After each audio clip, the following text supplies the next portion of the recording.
Добредојдовте во овој најнов подкаст кој што го правиме во рамки на проектот кој што се однесува на младите за инклузија, еднаквост и доверба.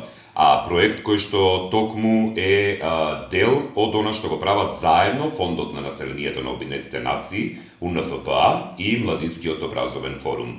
Во овој трет подкаст ќе истражуваме прашања кои што се поврзани со тоа што преку тие прашања ќе сакаме да поттикнеме истовремено и вклучување од страна на младите, но и од сите оние кои што сметаат дека треба да бидат вклучени, дополнително преку разговорите кои што ги правиме да информираме, но освен поттикнувањето на вклученост и на информирањето, дополнително ќе имаме можност да најдеме еден начин на мобилизација која што ќе ја правиме на сите кои што во заедницата сакаат да придонесат, односно да направат многу повеќе за позитивни промени. Но позитивни промени за што? Позитивни промени кои што се однесуваат токму на областите кои ги опфаќаат и интернет насилството, односно сајбербулингот, дополнително околу прашања за родовата еднаквост, но исто така и за градењето доверба. Градењето доверба преку конструктивни наративи. И кога разговараме за овие работи, едноставно мора да заблеземе подлабоко во делот на зајакнувањето, но не само зајакнувањето, туку и здружувањето околу активизмот кој што треба и сите овие слушатели или тие кои што го гледаат подкастот да бидат едни проактивни актери, ке речеме, токму на овие трансформации. И кога зборуваме за актери, многу е важно да знаете дека во нашиот подкаст имаме актерки во случајот, кои што не само проактивно, но истовремено тие ни својата работа, ни својот активизам, но и ни својот живот и се она што прават, едноставно придонесуваат нашето општество да се подобрува, нашето општество да се менува и токму затоа со нас на овој подкаст се и овие две прекрасни, ке речам, не само соборки, но и другарки, колешки и од секој аспект согледано. Сара Миленковска, коосновачка на мрежата Стела, но истовремено истражувачка за родови прашања и за родови политики, и Рита Бехадини, коосновачка на невладината Бубамара или Молекуја, како што Молекуја или Молекуја? Молкуќа. Молкуќа. Одлично, може, ми се допаѓа. Со оглед на тоа дека и двете во дадени моменти од својот живот, но и од својата кариера, бевте изложени на, јас не би рекол дека се тоа предизвици, затоа што сметам дека тоа е можеби многу благ збор, но бевте изложени на едни трауми кои што човек треба да ги надминува и на кои што човек треба да работи. Тоа што кај вас е поразлично е дека таа траума, условно речено, ве издигна многу повеќе, многу посилно да работите во насока како другите да не страдаат. И ако дозволиш, Сара, би започнал со Рита, нема врска ова со новинарството, извини вака. Рита, во однос на твојот случај не беше ни толку неодамна, искрено, кога социјалните мрежи наместо место за дружење се претворија во област каде што стануваш наутро и прво што не сакаш да направиш е да го отвориш телефонот. За жал.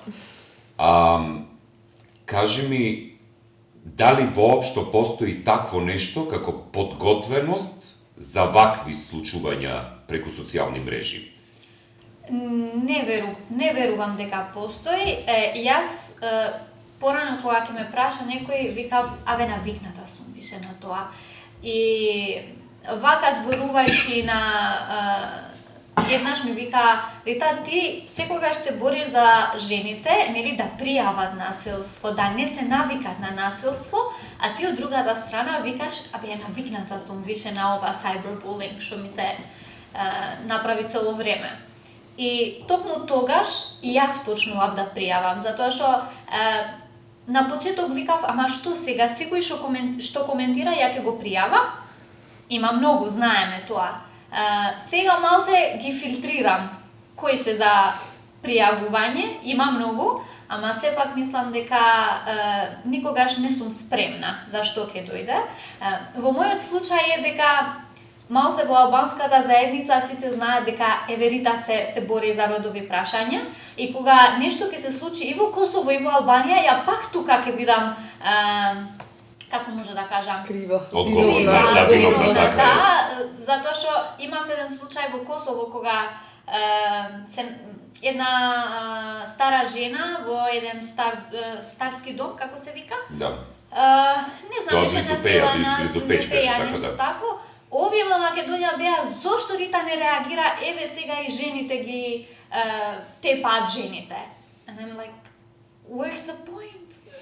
не сваќав од каде, затоа што понекогаш кога ќе реагирам ја за нешто, го очекувам некако. Знам дека сум направила нешто, па ќе имам реакција, но сепак никогаш не си спремна. Сара, во делот на деструктивните наративи наспроти личното соочување кое што човек го прави, одредени технички можности кои што се прават, почнувајќи од мјут, односно од замолчување на тие кои што не ви се пријатели, преминувајќи кон одследување и на крајот кон блокирање да не постојат. Мене ми се покажало дека блокот е еден дар од технологијата кој што е многу соодветен, но тоа не го решава проблемот. Начинот на кој што јас пробувам да најдам решение е во заедницата, во креирање на солидарни простори, на поддршка и на колективна грижа.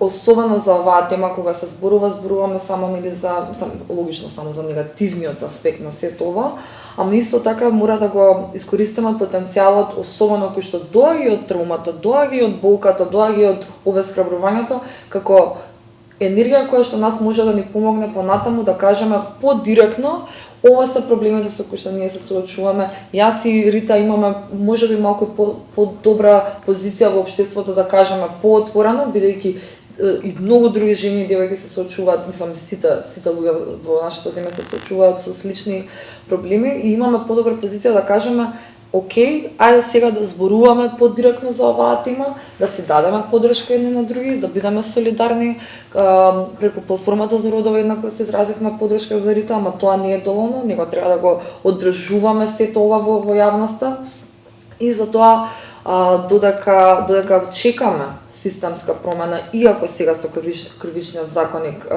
имаме подобрување во однос на препознавање на одредени дела како дел од законот и ние може да пријавуваме, прашањето е како стигаме до тие. Ние мора да работиме на превенција и тука улогата на институциите не е само нели во нивниот површински аспект на во ред ќе работиме на едукација и тоа, него што ние како општество може да направиме. Ние не може да зборуваме за родово базирано насилство или дигитално родово базирано насилство, без да зборуваме насилството кој што постои во секојдневието на комуникацијата во јавниот простор. Политичарите, како тие комуницираат, намерно кажувам политичарите, помеѓу себе тоа што се представува како нормален начин или култура на комуникација, директно влијае врз тоа како некој утре ќе се охрабри без никаква одговорност, значи без никаква одговорност позади тоа што го кажува, бидејќи социјалните мрежи си го прават своето да ти немаш одговорност, бидејќи што има врска ако ти сповреѓам, ти посакам дека треба да умреш, ти не си нели човек кој што постои во вистинскиот свет. Извинете за иронијата, ама едноставно и тоа е начин на кој што се справуваме со реалноста. Ние мора да бидеме многу покритични, дека ова не е прашање кое што треба да го дискутираме само за време на 16 дена на активизам против родово базирано насилство, туку е социјално-политичко прашање во секојдневниот наш живот. И затоа јас надежта и солидарноста ја наоѓам во заедницата, во колективните начини на кои што ние си помагаме едни на други, и тоа може би звучи некому апстрактно, ама тоа што мене ми преостанува кога гледам дека институционално тоа не се решава или не се адресира или не можам да имам целосна доварба во сите процеси како ќе завршат на крај. Еден важен сегмент е тоа дека кога и да сме разговарале, да речеме, со државните институции или кога сме барале, да речеме, и новинарски статистики, статистиките се многу мали, многу ниски, многу маргинални. Веројатно, еден од советите кои што може да го дадеме на граѓаните да бидат проактивни е да се пријавува. бидејќи, не знам дали ќе се согласите со мене, но бидејќи колку повеќе статистиката покажува проблем во бројки, толку повеќе може потоа некој да се фати за таа статистика и да рече, дечки, имаме сериозен проблем. Да. Се согласувам, извинете, сакаш? Не. Се согласувам со тоа што мене ми е криво дека мораме да покажеме токав број за да не сватат сериозно и особено како истражувачка. Јас мислам дека и знам дека ќе се согласиш и една личност да има проблем, ние треба да го решаваме. Ама еве ги бројките покажуваат. И бројките покажуваат што е нормализирано, што е представено како форма на комуникација, всушност насилна форма на комуникација, особено бидејќи веќе не ни станува збор за тие некои ботови, него тоа се вистински луѓе со семејство, со пријатели, со живот, кои што сметаа дека ти не треба да постоиш бидејќи се бориш за родова еднаквост. Рита, Сара веќе го начна оној втор дел кој што мене ме интересираше, а тоа е да речеме делот на истакнувањето или ставањето многу посилен акцент на прашањето за важноста на родовата еднаквост и улогата во зајакнувањето, но и дополнително во образованието преку зајакнување и преку образование со родовата еднаквост ние да ги срушиме овие бариери за кои или да почнеме да ги рушиме, па до каде ќе стигнеме, ќе видиме. Мислам дека тоа е многу важно и кога се зборува секогаш за образование, јас секогаш мислам на sex education, сексуално образование, затоа што мислам дека најважните проблеми на родова еднаквост доаѓаат од некои сексуални аспекти, ако можам да кажам вака. Сега знам дека кога ќе споменеш секс, тоа ќе биде ова не треба на училиште да се научи, ова е нешто забрането, знаеме овие антиродовите движења како ги представат овие прашања, но од другата страна, кога ќе едуцираме, кога ќе знаеме за проблемот пред да ни дојде на врата, многу добро ќе знаеме како да реагираме. Така што мислам дека тоа е многу важно и мислам дека можеби јас секогаш викам, јас јако се трудам да го сменам татко ми, например, за некои работи. Многу е тешко, затоа што он цел живот мислеше така и многу е тешко да се трудам он да го сменам. Но кога работиме со млади луѓе, кога работиме со луѓе што се во образование сега за сега, Сара знае затоа што работи повише со млади девојки што се више на средни училишта, многу полесно ќе ни биде да најдеме начин како овие проблеми прво да се разговараат. Тоа е многу важно. Да слушат за овие проблеми, затоа што како што знаеме, ни за насилство не се зборува во училиштата, ни за секс, ни за ништо, барем за ништо да се зборува. И да, мислам дека образованието е еден начин на кој можеме можеби да најдеме решение за овие проблеми. Ние живееме во свет каде што од реалниот и потоа преку магазините, преку весниците, веќе во дигиталниот свет преминуваат истите стереотипи, истите гледишта кон женското тело или кон тоа што представува жената кога е на фотографија, кога е на видео и слично. А тоа што УНФПА, да речеме, го има Фондот за население на Обединетите нации, е ајде ќе речеме копирајт дел на нешто што можеби за јавноста не е познато, но се нарекува body right, односно правото на човек своето тело да си го заштити, исто како што би ги заштитувале, не знам, логоата на компаниите, правата авторски како што ги заштитува, музиката како што се заштитува, мислам, не во таа смисла директно да се заштити, туку да се третира на истиот начин соодветно како што треба. Она што на времето се нарекуваше мое тело, мое право, во овој случај веќе е навистина. Да. И интересно е тоа што наместо да биде нели првиот чекор тоа што телото го заштитуваме, па потоа сите предмети, тргнуваме обратно, ама сепак еве го користиме за да се заштитиме себе си во јавниот простор. Особено јас и како една од уредничките, односно експертите кои што работеа на поимникот за дигитално родово базирано наследство, заедно со професорката Ана Мартиновска и со преведувачката и феминистката Ана Василева, успеавме да го пренесеме, ќе видиме, ќе покаже времето, да ги локализираме всушност термините поврзани со дигитално родово базирано наследство, за да доближиме таа бариера која што, односно да спотиме некако, да скротиме таа бариера во контекст на тоа дека знаеме младите луѓе особено веќе ги користат зборовите slut shaming, catfishing и сите тие работи и се рековме grooming. Се рековме како сега ние да ги пренесеме. Овде ќе пипкаме, ама чисто да знаете зошто. Да, ама ова се зборови кои што ги преведовме на македонски како курвоклекство, како кротење и се останато, за да на пример ги доближиме до постарите генерации, за да навистина се создаде всушност меѓугенерацијска соработка кога станува збор за една тема која што на сите ни изгледа малце поабстрактно, сайбер, тука и sci-fi би рекла, а всушност исто така да создадеме простор да се разбере тоа со кое што се соочуваме. Додека работев и на локализирањето, што беше исклучително убав процес во кој што и учев многу од двете Ани, успеав да видам дека имаше термини со кои што јас сум се соочила, ама не сум знаела дека всушност е дигитална форма на наследство.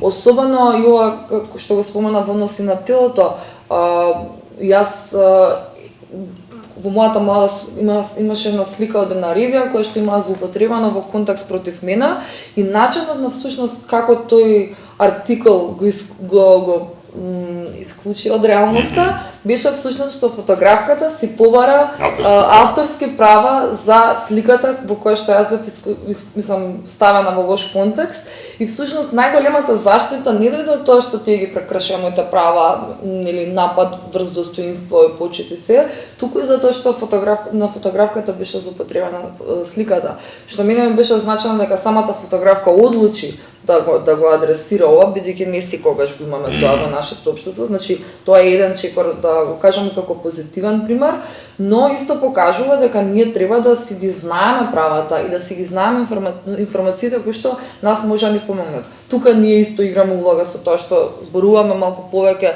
особено од лошите искуства, ама кажуваме што функционирало, што не функционирало. Ајде сега да видиме како заедно работиме за тоа подобро да го направиме, но и исто така покажуваме и барање на одговорност кога станува збор за тоа кои се како чинители во општеството треба да го адресира ова на едно повисоко ниво, на страна од личните искуства и тоа што се трудиме ние да го направиме. Како сега, Рита, ја враќаш до вербата дека ние навистина во овој дигитален свет денес треба да ги користиме сите можни дигитални и онлайн алатки за да го постигнеме тоа што го имаме на ум во делот на активизмот, поривот кој што ни се јавува. Дали може би едно од решенијата преку враќање на таа доверба е и раскажувањето или тоа што би се нарекло сторителинг на англиски. Јас на еден друг подкаст дали ти се проблематизираше довербата со социјалните мрежи? Да, за некој период да, но сепак тоа што кажав на почеток, ако јас ке молчам, ќе има простор некој друг што нема што да каже нешто. Така што јас од тоа таму се базирам и така продолжувам. И на еден друг подкаст викав, јас сега на Инстаграм и моето сексуалниот живот го споделам, само за да знаат луѓе во нешто, да не влезат на некоја врска, без информации. Ајде ке зборуваме, не знам, за нешто што може би за мене е многу приватно, ама знам, затоа што Инстаграм има статистики сега, и кога ги гледам колку ги споделат, викам, окей, mission completed. Така што мислам дека ако знаеме како да ги користиме социјалните мрежи, навистина можеме да направиме промена. Конструктивните наративи, дали сметаш дека се добар момент? Промовирањето на инклузивноста, раскажувањето. Особено затоа што се презаситени луѓето од негативните наративи, презаситени се од говор на омраза, презаситени се од едноставно токсичноста во тоа што го кажав и претходно нормализирањето на насилството.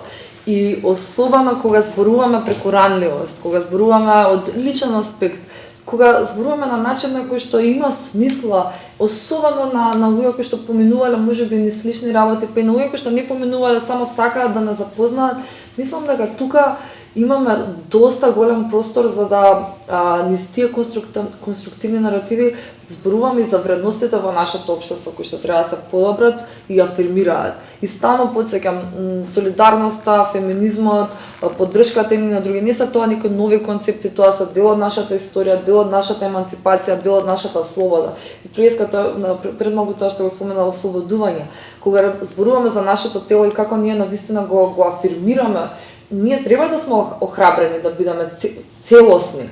Јас сакам да можам да изгледам како што изгледам и да го зборувам тоа што го зборувам и да не треба никој да ми зема за зло, затоа што можеби сум се дотерала денеска или утре не сум се дотерала или што и да. Сепак тоа што јас сум како личност и за работи за кои што се залагам ми се позначени него навистина да кажеме начините на кои што би можела да придонесам не се релевантни заради мојот изглед или се останато. Да дадеме некаква форма на инспирација, мотивирање на тие кои што го следат подкастот да се придружат во борбата и против дигиталното насилство, односно сајбер насилството, и при тоа да станат застапници на родовата еднаквост. Да. Мојот повик за акција е да си го најдеме и креираме безбедниот простор наспроти тоа што некој се труди да не го представи, и исто би сакала да ги повикам сите да разберат дека сме заедно во ова, дека сме тука и јас и Рита и па и ти во твој име ќе кажам. Ако некој сака да се обрати и поминува низ можеби некоја слична ситуација, можеме и на индивидуално ниво да ги разговараме работите, бидејќи мене лично најголемата мотивација ми доаѓала на страна од поддршката од луѓето околу мене е баш од некои девојки кои што ќе ми пишале на Инстаграм за храброста што сум можела да зборувам за одредена тема, без разлика дали потоа сум добила јас некој закан или некој го деградирал моето битие. Без разлика колку и да некој сака да направи деструкција, тука сме ние да се бораме против тие. Рита? Како почнавме, така ќе завршиме. Да, две работи што се поврзани едното со другото. Јас имам еден фолдер на Google Photos што се вика This is Why, каде ги ставам сите пораки позитивни што ги добивам кога ќе се случи нешто или на мојот секојдневниот.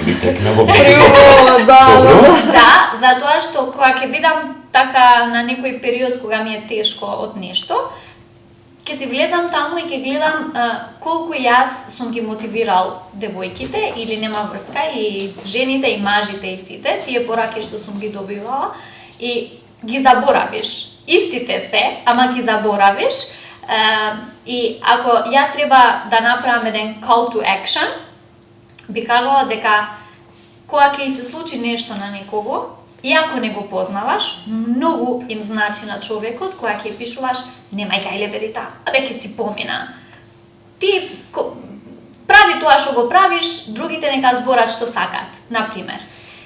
Тоа ми значи многу и кога ќе ги прочитам овие позитивни пораки, особено на деновите кога добивам закани, тоа мене многу ми помага да гледам дали јас тоа што го правам е во право, дали е во ред или треба да сменам нешто. Така што тоа ни е важно да не молчиме, особено тие што имаат што да кажат, затоа што кога сакаме да бидеме неутрални, тоа јас викам не постои такво нешто. Ако молчиш за нешто, више знаеш од која страна си. Така што да не молчиме, можеби ќе биде my message. Добро, ви благодарам за тоа што одвоивте време да бидете дел од овој подкаст и да разговарате за овие работи. Се надевам дека не преминавме одредена граница во текот на разговорот. Или дека јас не сум преминал некаква граница. Да. Така, благодарам. Благодарам на те.